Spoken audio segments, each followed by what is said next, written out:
Someone knocked on the side window beside the ice freezer, not the front door. I turned, and the same man from earlier was standing there in the dark, just looking in through the glass.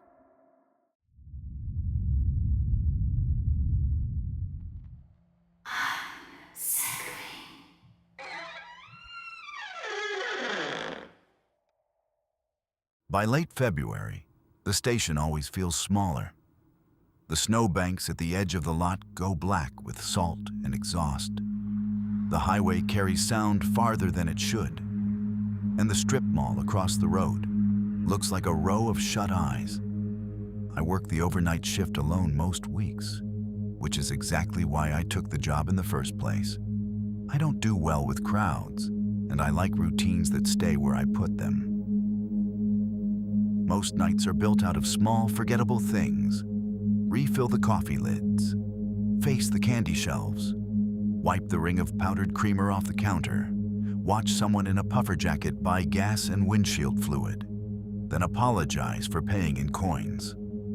After 1 in the morning, the station usually empties out for good, and I can hear the coolers humming behind me like I'm standing inside some giant appliance.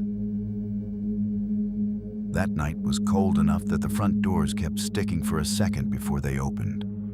A fine layer of old snow had frozen over the lot, and every car that turned in made the same brittle sound under the tires.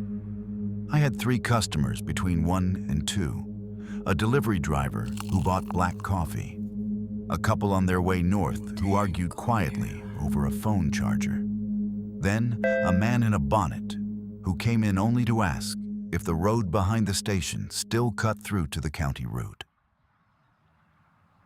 I told him it did, but I wouldn't take it in the dark unless I had to. It wasn't really a road anymore, more like a service lane that peeled off behind the empty stores, past the dumpsters and the loading bays, then wound through a patch of woods before meeting the back roads again. In daylight, it looked harmless.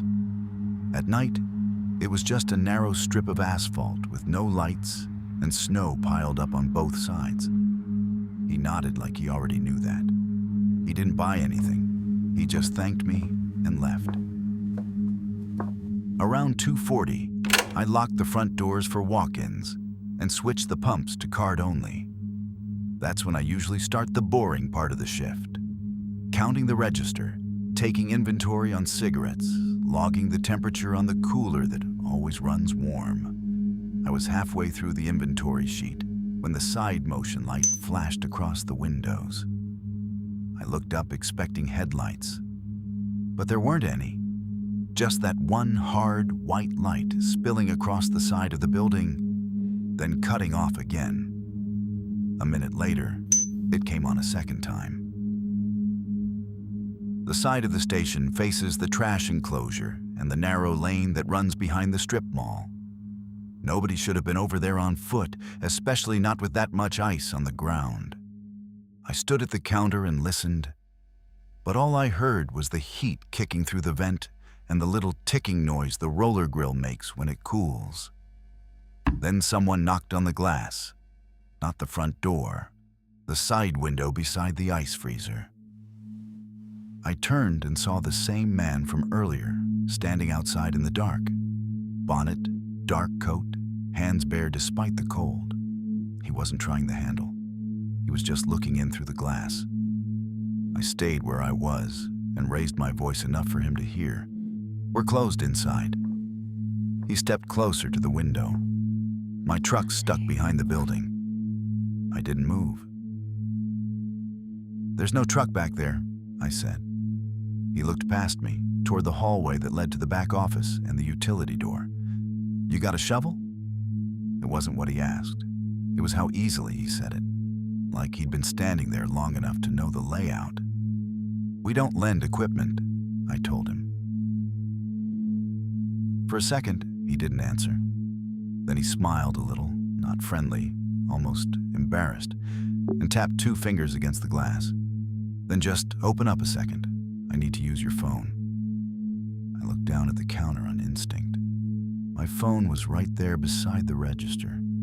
When I looked back up, He had shifted just enough that the motion light caught the side of his face. He wasn't freezing. He wasn't in any kind of hurry. He was watching to see which way I would turn. I picked up the store phone and told him, through the glass, that I was calling roadside assistance for him. That was the first moment his expression changed.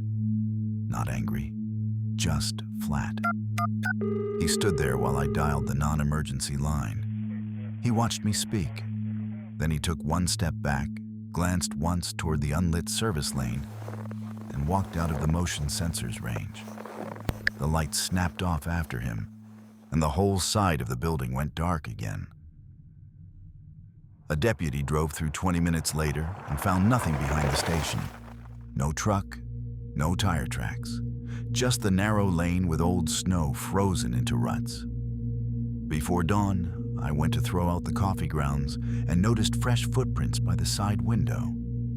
They had come up close to the glass, stopped there for a while, then circled toward the back utility door. That door had been locked the whole night. Still checked it twice before I left. The second set of prints were mine.